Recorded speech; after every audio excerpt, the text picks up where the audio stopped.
दूर नहीं बची हुई है, क्योंकि जुलाई में लगभग पेपर स्टार्ट होने वाला है और ये जो पेपर होता है अप्रोक्सीमेट 1 महीने के आसपास तक चलेगा, क्योंकि नंबर ऑफ कैंडिडेट बहुत ज्यादा हैं और उसके साथ साथ यूपी की भी वैकेंसी, यूपीपी की मतलब उत्तर प्रदेश पुलिस की भी वैकेंसी आ गया है नोटिफिकेशन, तो वो भी बहुत जल्दी स्टार्ट हो जाएगी।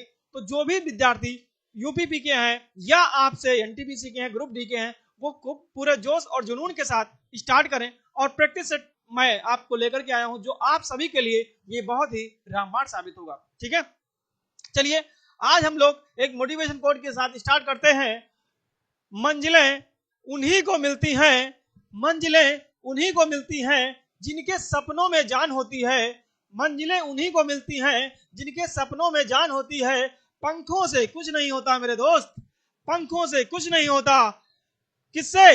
हौसलों से उड़ान होती है, हौसलों से उड़ान होती है। इसका मतलब आपके अंदर जोश होना चाहिए, आपके अंदर जुनून होना चाहिए, आपके अंदर ये निष्ठा होनी चाहिए कि मैं इसको पा के रहूंगा, मैं तब तक नहीं रुकूंगा जब तक मुझे मंजिल नहीं मिल जाती है। ठीक है, चलिए अब हम लोग स्टार्ट करते हैं क्वेश्चन।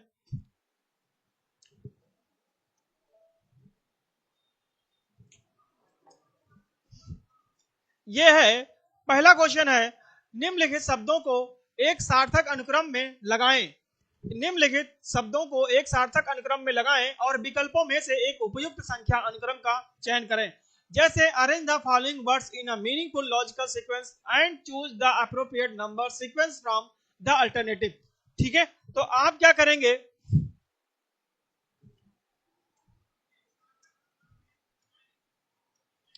ये आपसे कहा गया है अरेंज करने के लिए।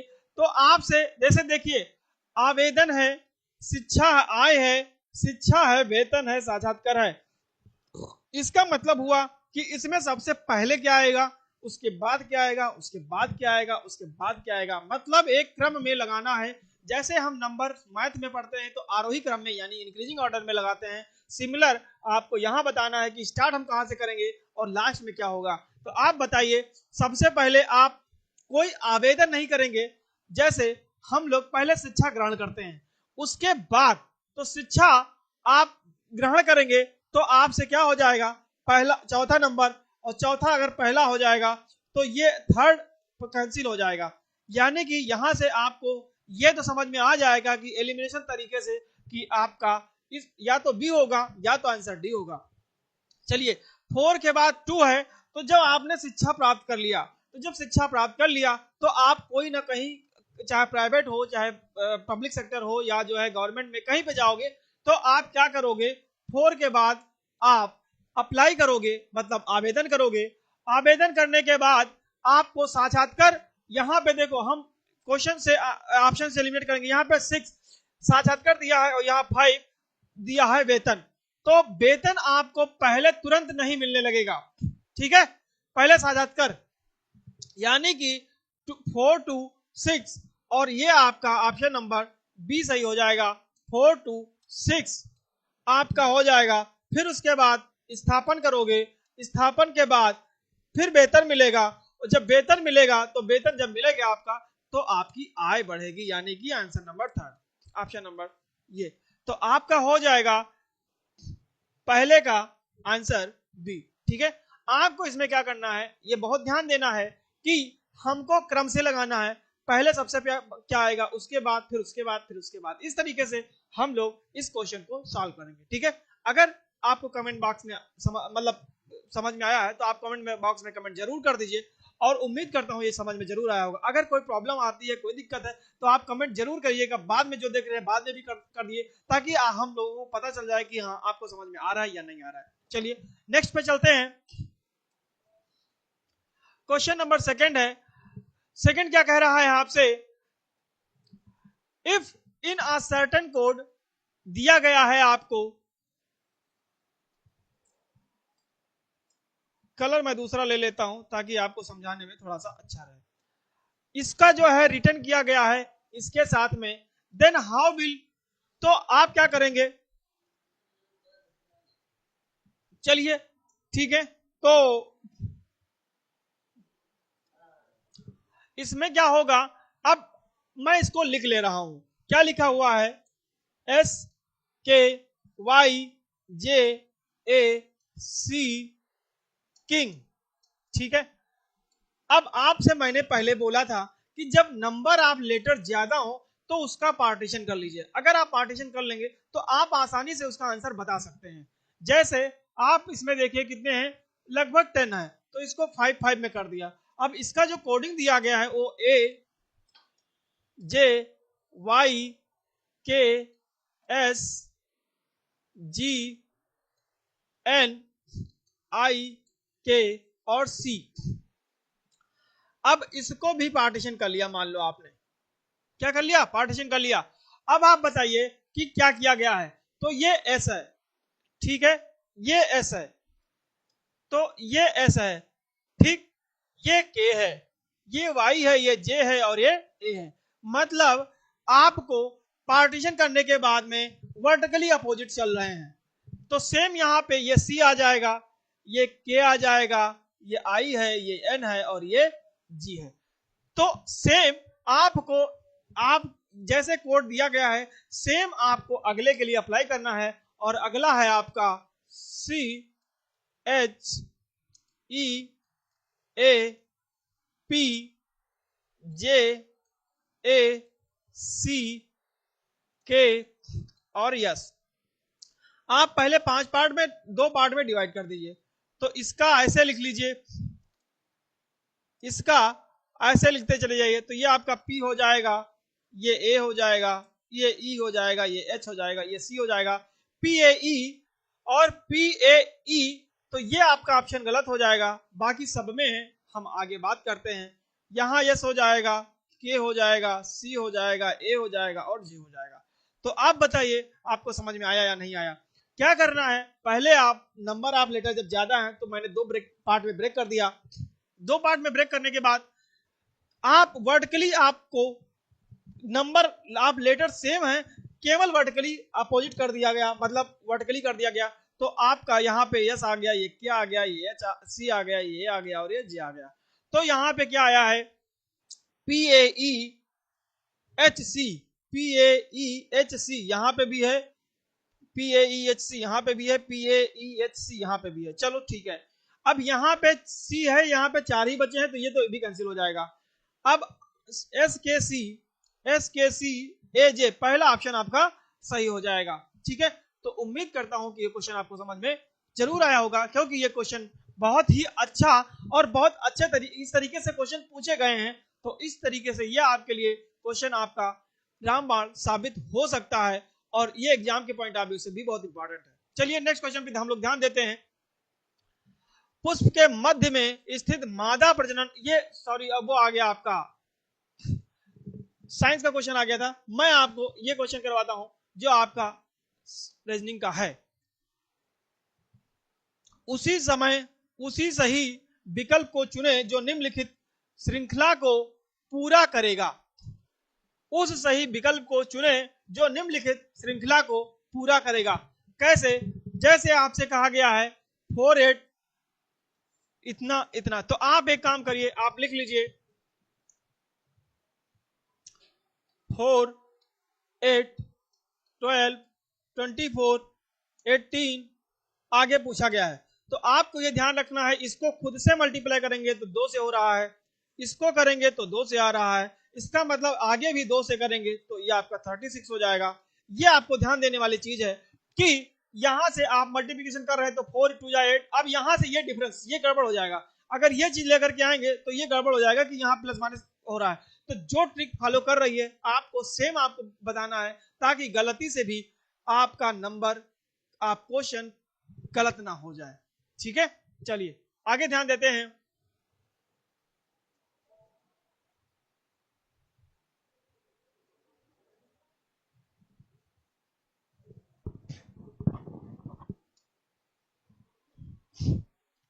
फिफ्थ नंबर क्वेश्चन है, in the following series one term is missing so by the question mark select the basic terms from the given options। आपसे कहा गया है निम्नलिखित श्रृंखला में से प्रश्न चिन्ह के द्वारा दिखाए गए अनुसार एक पद अनुपस्थित है, दिए गए विकल्पों में से अनुपस्थित पद का चयन करें। मतलब आपको बताना है कि क्वेश्चन मार्क के प्लेस पे क्या आएगा, तो आपको एक बात ध्यान रखना है, मैंने कोडिंग डिकोडिंग में अपोजिट लेटर को बताया था, तो अपोजिट लेटर में क्या करेंगे, जैसे ए टू जेड है, बाई है, सी एक्स है, डी है, तो ईवीएस हो जाता है। क्या हो जाता है, ईवीएस हो जाता है। ये आपस में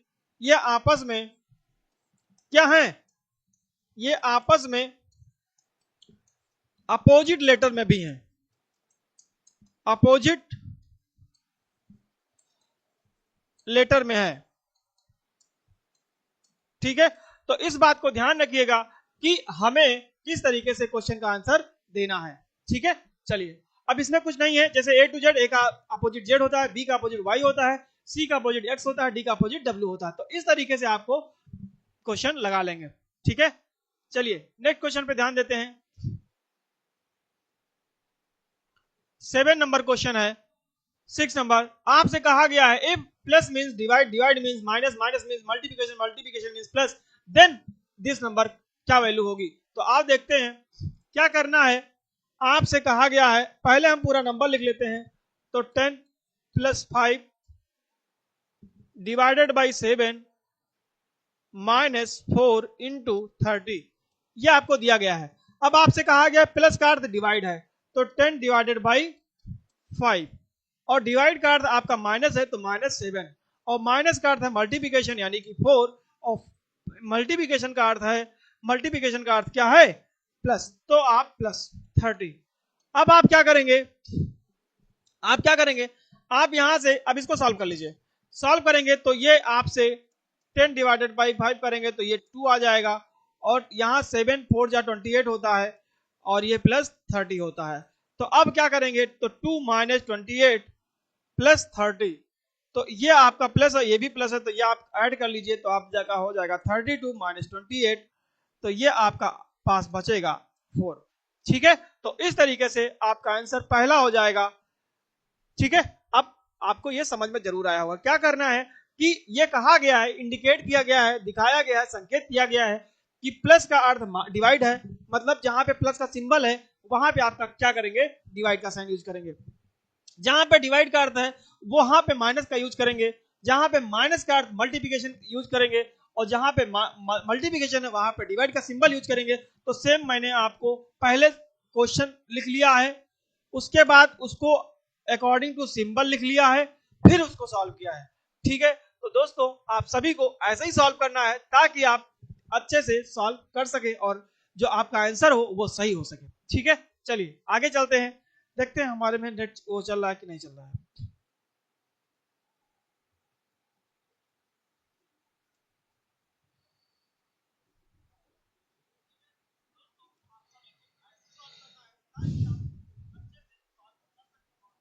ठीक है, चलिए नेक्स्ट क्वेश्चन है, क्वेश्चन नंबर 8 है। क्वेश्चन नंबर 8 यानी कि 7, आपसे कहा गया है लड़कों की पंक्ति में सुरेश का स्थान बाएं से 7वां है 4, और राम का स्थान दाहिने से, ये 4 क्या आ गया है, देखते हैं फिर आगे। राम का स्थान दाहिने से 12वां है, यदि वह अपने स्थान अदल बदल लें तो सुरेश का स्थान बाएं से, ये देखो 4 तो कुछ नहीं है, ये ऐसा ये गलती से आ गया है। आपको क्या करना है, अब आप ध्यान रखिएगा, ये नंबर सीरीज का है, क्या है, ये नंबर सीरीज का क्वेश्चन है। आइए दिखाते हैं, जैसे एक एक नंबर लाइन है ये, ठीक। ये मान लो आपसे कहा गया है कि लड़कों की एक पंक्ति में जो सुरेश का स्थान है बाएं से 7वां है, तो बाएं से 7वां का मतलब जैसे यहां से आप इतना, तो ये आपका मान लो कौन है, सुरेश, सुरेश का मतलब यस, और स्थान है कौन सा, बाएं से 7वां, ठीक है। और राम का स्थान दाहिने से 12वां है, तो राम का स्थान दाहिने से, ये दाहिना है, लेफ्ट है, तो इसका दाया ये हो जाएगा। तो इस तरीके से हम लोग चलेंगे, तो दाएं से इसका स्थान 12वां है, किसका, राम का, ठीक है, 12वां है, और ये 7वां है। अब क्या करेंगे, यदि वह अपने स्थानों की अदला बदली करें, मतलब जो सुरेश है वो यहां आ जाए, राम जो है यहां आ जाए, ठीक।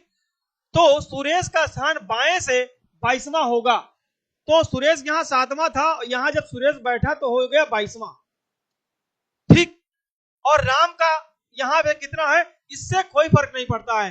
तो आपसे कहा गया पंक्ति में कुल कितने लड़के हैं, तो आप बताइए दोस्तों कि जहां पे राम था इसी जगह जब सुरेश आया तो इसका स्थान बाएं से 22वां है, 22वां है। कहां से?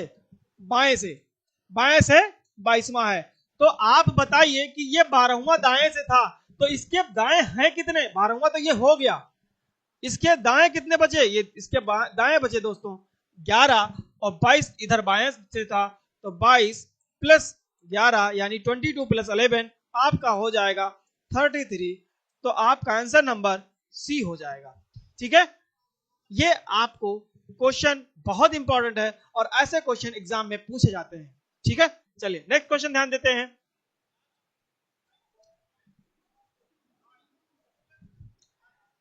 यदि दी गई श्रृंखला को उल्टे क्रम में लिखा जाए तो दाएं छोर से 10वें पद के बाएं 5वां पद क्या होगा? मतलब जो श्रृंखला दी गई है यानी कि ये वाली, ये जो श्रृंखला दी गई है इसको अगर उल्टे क्रम में लिखा जाए तो पूछा गया है कि दाएं छोर से 10वें के पद के बाएं 5वां क्या होगा। तो चलिए आइए देखते हैं। थोड़ा सा आवाज स्लो कर लें, बहुत डिस्टर्ब कर ले रहा है। आपसे क्या करेंगे, आर अब उल्टा करना है तो यही लिख देते हैं 3F7 @ multiplication question mark RQ hash S2MJ plus और R। ठीक, ये R। अब आपसे कहा गया है कि दाएं छोर से 10वें, दाएं छोर से 10वें के बाएं 5वां। तो आपको ध्यान रखना है जब लेफ्ट प्लस राइट होता है तो क्या हो जाएगा? प्लस, पॉजिटिव हो जाएगा। तो हम दाएं से करेंगे, लेकिन दाएं से 10 और 5 कितना हो जाएगा? 10 प्लस 5 ये आपका हो जाएगा 15। तो जब 15 हो जाएगा तो हमको राइट साइड से 15 बताना है। तो 1 2 3 4 5 6 7 8 9 10 11 12 13 14 15 यानी कि 3। कुछ गलत हुआ, यहां पे काउंट करते हैं 1 2 3 4 5 6 7 8 9 10 11 12 13 14 15 16। तो यहां से कुछ मिस हुआ होगा, क्योंकि जब इधर से टोटल 16 है तो राइट साइड से करेंगे तो ये आपका 15 नंबर पे आपका F आएगा। 15 नंबर पे आपका क्या आएगा? F आएगा। 1 2 3 4 5 6 7 8 9 10 11 12 13 14 कुछ तो मिस हुआ है। एक बार फिर से देख लेते हैं। 3F7 के बाद O आएगा, ये है ना, ये O है, तो इसलिए आपका F सही हो जाएगा। ठीक है, चलिए नेक्स्ट क्वेश्चन ध्यान देते हैं।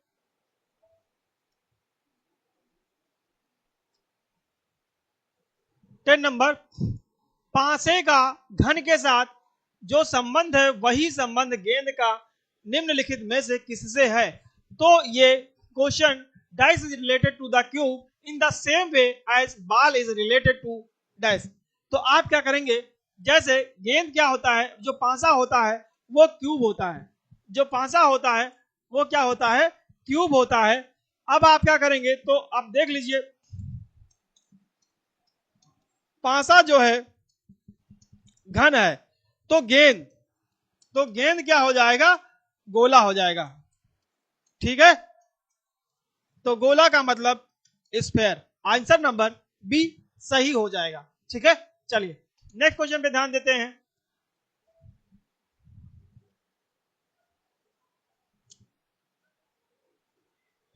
ये आपसे कहा गया है कि the diagram that represent rational number, irrational number and real number. मतलब कौन सा आरेख ऐसा है जो परिमेय संख्या, अपरिमेय संख्या और इसके साथ साथ आपका वास्तविक संख्याओं का प्रतिनिधित्व करता है। तो एक बात मेरे दोस्तों आपको ध्यान रखना होगा कि ये आप जो रियल नंबर होता है, रियल नंबर का मतलब होता है वास्तविक संख्याएं। ठीक है, क्या होता है? वास्तविक संख्याएं। अब आपको एक बात ध्यान रखना होगा कि इसके दो पार्ट होते हैं। इसके क्या होते हैं?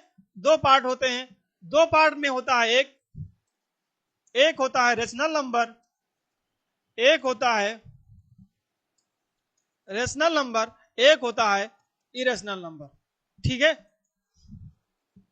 अब आपको बहुत हमें इसको डीप में नहीं जाना है, सिर्फ हमको अब रेशनल को हम परिमेय संख्या कहते हैं, रेशनल को हम परिमेय संख्या कहते हैं, और ये आपका हो जाएगा अपरिमेय संख्या।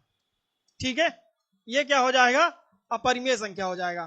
तो अब क्या करेंगे आप, चाहे हिंदी मीडियम के हो चाहे इंग्लिश मीडियम को, अब आपको समझ में आ गया, यानी वास्तविक संख्या का जो पार्ट है वो रेशनल इरेशनल है। तो जो अकॉर्डिंग टू क्वेश्चन अगर देखा जाए, क्वेश्चन का आंसर क्या हो जाएगा, तो ये आपका रेशनल और इरेशनल हो जाएगा, और ये आपका जो हो जाएगा वो आपका हो जाएगा वास्तविक संख्या, क्योंकि rational and irrational is a part of this real number. ठीक है, तो इस तरीके से आपका आंसर नंबर सी सही हो जाएगा। क्या हो जाएगा, आंसर नंबर सी सही हो जाएगा। उम्मीद करता हूं ये क्वेश्चन आपको समझ में जरूर आया होगा, और ये आपके एग्जाम के पॉइंट ऑफ व्यू से बहुत इंपॉर्टेंट होगा। चलिए आगे देखते हैं।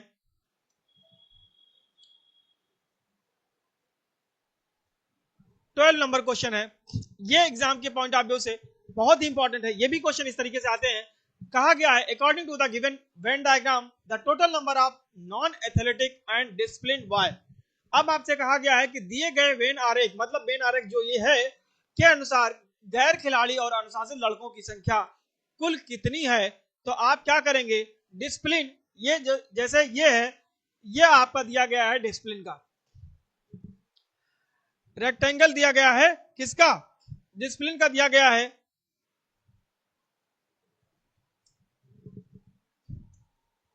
डिसिप्लिन का दिया गया है, एक मिनट इसको हटाना पड़ेगा।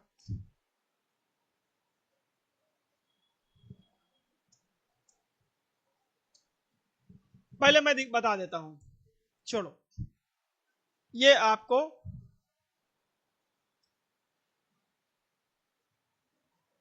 मैं यहां रख देता हूं। ठीक है, यहां रख देता हूं ताकि आपको समझ में आ जाए। ठीक, अब आप समझिएगा, ये अब आप समझिएगा। जैसे जो रेक्टेंगल है, तो वो रेक्टेंगल पार्ट आपको दिया गया है ये डिसिप्लिन का।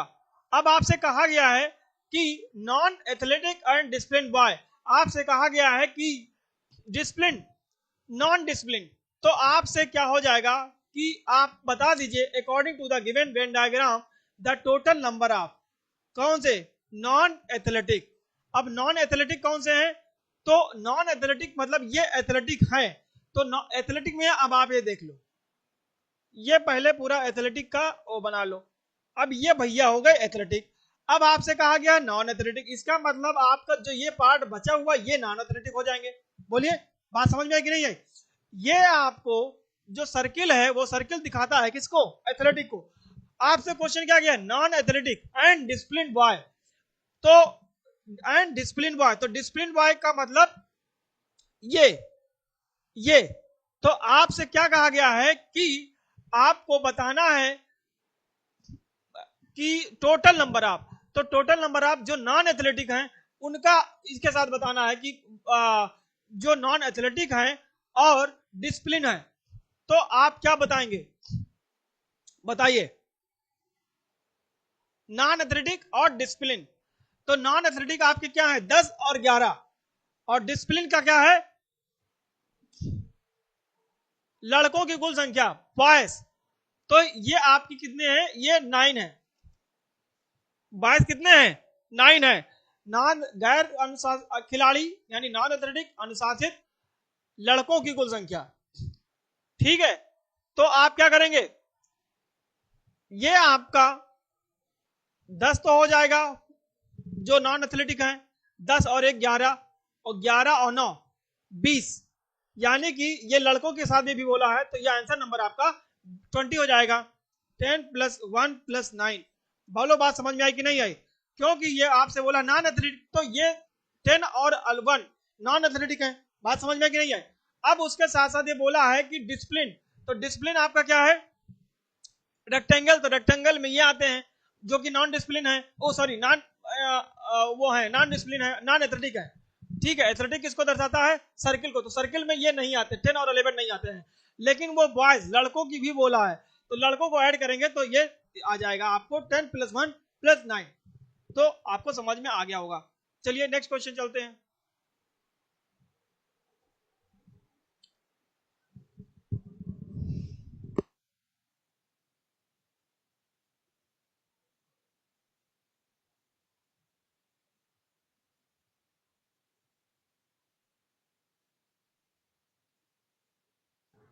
चलिए हम लोग आगे पे बात करते हैं। नॉर्मल पानी लाइएगा, ठंडा मत लाइएगा। नॉर्मल नहीं आता है तो ठीक है, ले आओ जो भी है। ये आपका हो जाएगा निम्नलिखित शब्दों का सार्थक क्रम होगा। क्या होगा? जैसे आपसे कहा गया है बच्चा, शिशु, आय, जन्म, रोजगार। तो आपको क्या करना है? अनुक्रम में ही लगाना है। तो अनुक्रम में कैसे लगाएंगे? तो आपको सबसे पहले क्या आएगा?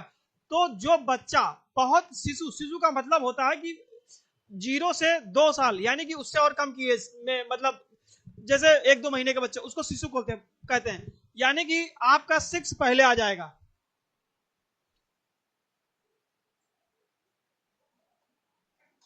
एक मिनट। जन्म, हाँ इसमें जन्म भी है, तो जन्म होगा।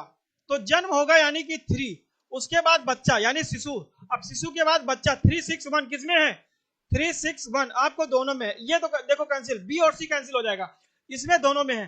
तो आप आगे देखते हैं हम लोग। अब जब बच्चा क्या करेगा? शिक्षा ग्रहण करेगा, यानी कि 5th नंबर। जब बच्चे से आगे एजुकेशन स्टार्ट हो जाती है।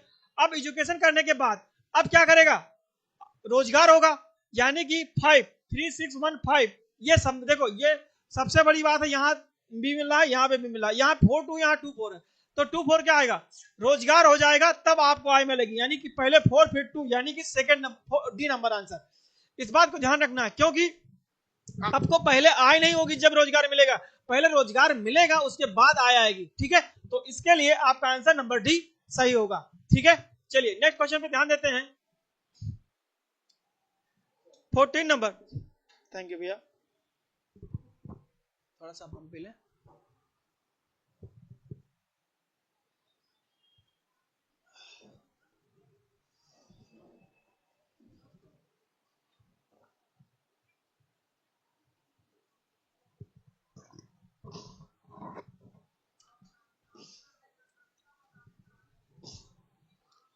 अब क्वेश्चन नंबर है, नीचे दिए गए कथनों को सही माने और यह निर्णय ले कि कथनों में से कौन सा निष्कर्षों का तर्क संगत रूप से पालन हो रहा है। ठीक है, आप क्या करेंगे? Consider the given statement to be true and decide which of the conclusion logically follow from the statement. आपसे कहा गया है Sachin is a good batsman, batsman are intelligent, मतलब सचिन अच्छा बल्लेबाज है और बल्लेबाज बुद्धिमान होता है। ठीक है, कंक्लूजन पर चलते हैं। सभी बुद्धिमान व्यक्ति बल्लेबाज होते हैं, सभी बुद्धिमान व्यक्ति बल्लेबाज होते हैं, ऐसा नहीं कहा जा सकता है। ठीक है, और सचिन बुद्धिमान है और सचिन अच्छा बल्लेबाज है और बल्लेबाज बुद्धिमान होता है। तो आपका आंसर नंबर सेकंड सही हो जाएगा, यानी कि सेकंड। तो सेकंड किस में कर रहा है? थर्ड वाले में। तो थर्ड नंबर आपका आंसर सही हो जाएगा। ठीक है, चलिए नेक्स्ट क्वेश्चन है, यह आपको समझ में आया होगा। आपसे कहा गया है दिए गए वक्तव्य को सच मानकर चलें और यह तय करें कि कौन से निष्कर्ष वक्तव्य का तर्क संगत रूप से अनुसरण करते हैं। ठीक है, आपका है कुछ तालाब झीलें हैं, कुछ तालाब झीलें हैं, कुछ झीलें नदियां हैं और कुछ नदियां समुद्र हैं। अब दोस्तों क्या करना है? ये स्लॉगिन का है, तो आप क्या करेंगे? आपसे कुछ तालाब, हम लोग इंग्लिश में भी देख लेते हैं। कहा गया statement some ponds are lake. तो सम पॉन्ड यानी कि पहला अक्षर से कर लिए सम पॉन्ड, सम का मतलब ये इतना पार्ट जो है लेक होगा। ठीक है, सम पॉन्ड्स आर लेक। फिर कहा गया सम लेक आर रिवर, यानी कि सम लेक आर रिवर। फिगर ऐसे बनता चला जाएगा। फिर सम रिवर आर सीज, यानी कि कुछ रिवर्स जो हैं वो सीज हैं, सीज का मतलब समुद्र है। ठीक है, अब आपसे स्टेटमेंट हो गया। अब हम कंक्लूजन पे चलते हैं, यानी निष्कर्ष पे। क्या है, कुछ समुद्र झीलें हैं, कुछ समुद्र झीलें हैं, तो इसका इससे इसके साथ कोई रिलेशन है डायरेक्ट? नहीं है, डायरेक्ट रिलेशन नहीं है।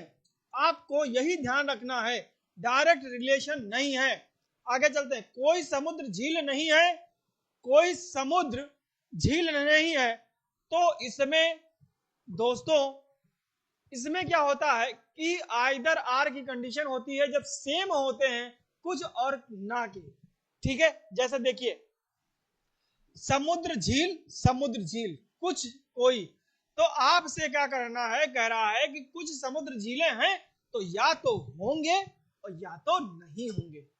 ठीक है, या तो होंगे या तो नहीं होंगे, सॉरी ना, सॉरी ना, हाँ ठीक है, एकदम एग्जैक्ट। तो आपका ऑप्शन नंबर बी सही हो जाएगा। और आप कंडीशन क्या है, अगर इसको हम देखें, बता दें कि कैसे आ सकता है कंडीशन, तो हम यहाँ पे लेक को रिवर के साथ तो कर रहे हैं, और इसके साथ हम कोई समुद्र झील नहीं है, तो हो सकता है कोई समुद्र झील तो यही नहीं है, कुछ समुद्र झीलें हैं, तो हम यहां से इतना कर दें और सीज कर दें, तो यहाँ पे कुछ आ जाएगा, ये वाला पार्ट आ जाएगा।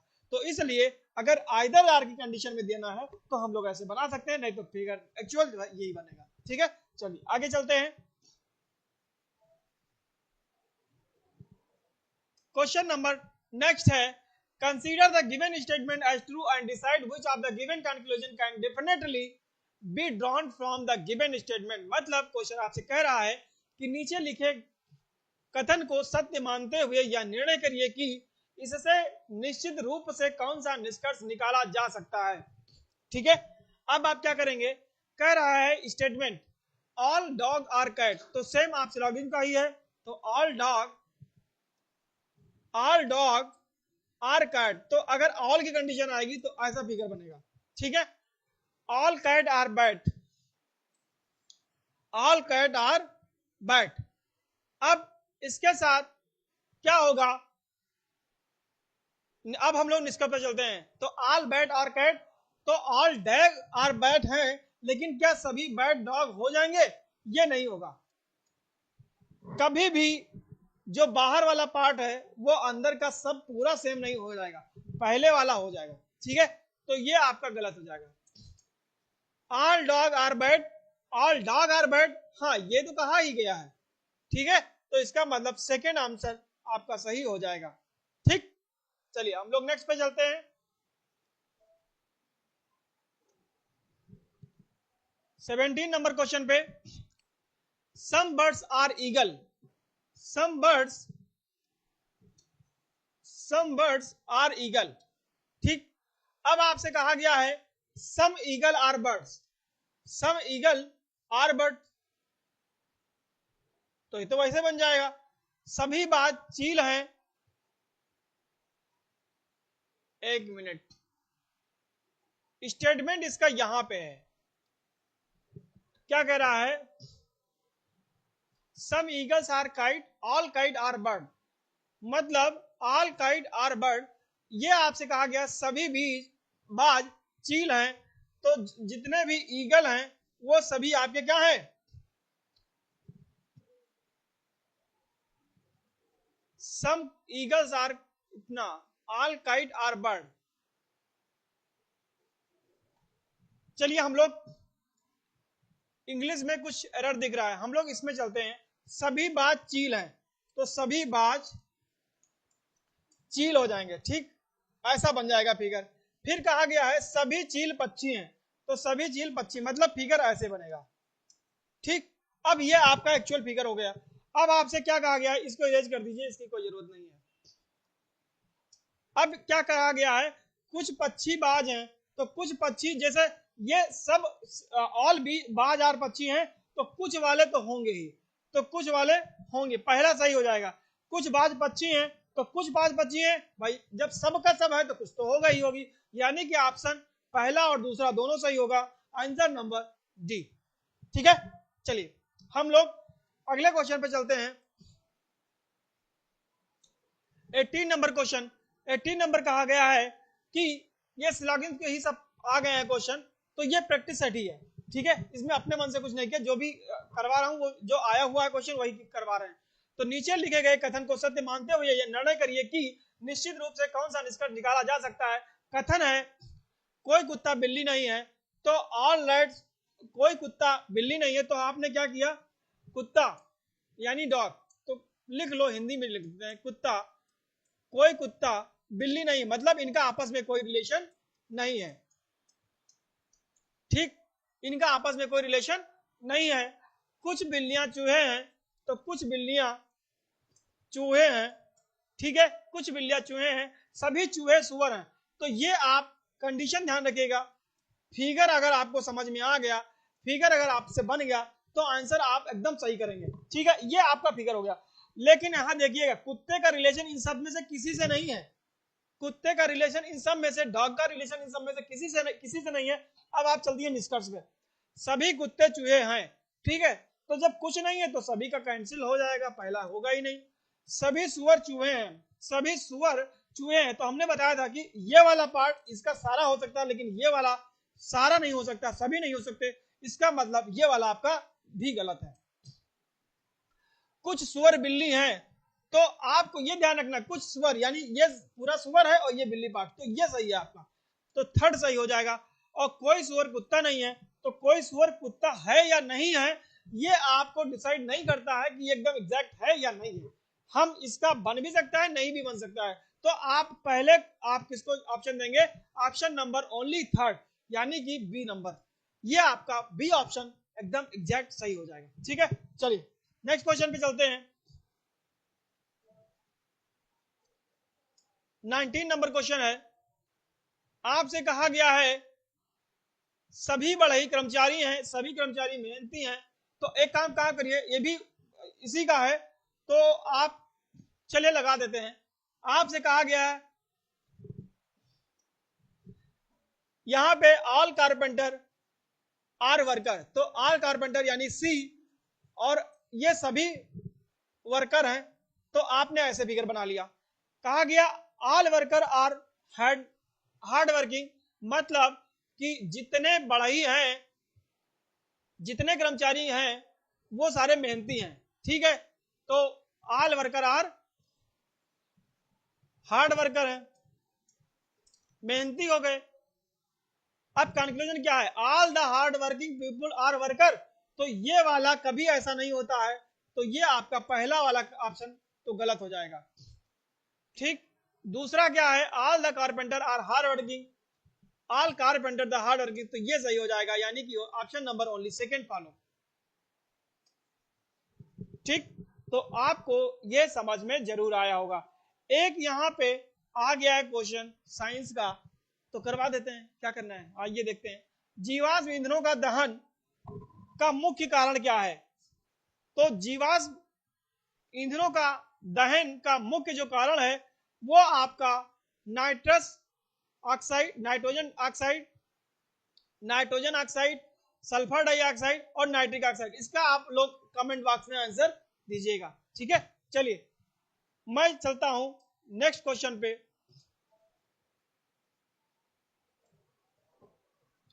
20 नंबर क्वेश्चन है, आपसे कहा गया है consider the given statement as true and decide which of the given conclusion can definitely be drawn from the given statement। Statement क्या है कि Dhoni is a good batsman, मतलब धोनी एक अच्छा बल्लेबाज है, ठीक है, बल्लेबाज होशियार होते हैं, ठीक है। चलिए अब हम लोग चलते हैं निष्कर्ष पे। निष्कर्ष क्या है, इस क्वेश्चन को बहुत ध्यान से समझना है। धोनी एक अच्छा बल्लेबाज है और बल्लेबाज जो है होशियार होते हैं, ठीक। आंसर चलते हैं, सभी होशियार लोग बल्लेबाज हैं नहीं, सभी होशियार लोग बल्लेबाज नहीं हो सकते हैं, लेकिन धोनी होशियार है, ये ऐसा यहां तो मिल रहा है। तो जब ऐसा मिल रहा है तो option number only second follow, तो आपसे हो जाएगा सेकंड आंसर, आपका पहला ऑप्शन हो जाएगा और जो कंक्लूजन है वो सेकंड हो जाएगा, ठीक है। तो उम्मीद करता हूं ये आपको समझ में आया होगा, और अब इसी जोश और जुनून के साथ में मैं अगला प्रैक्टिस सेट लेकर के आऊंगा, और अगला जो है आपका खत्म हो गया सेशन। थैंक्स फॉर वॉचिंग, ठीक है। तो आप अपने जोश, जुनून, जज्बे को बना के रखिए और तब तक नहीं रुके जब तक आपको अपनी मंजिल मिल नहीं जाती है। ठीक है, थैंक यू क्लास, धन्यवाद।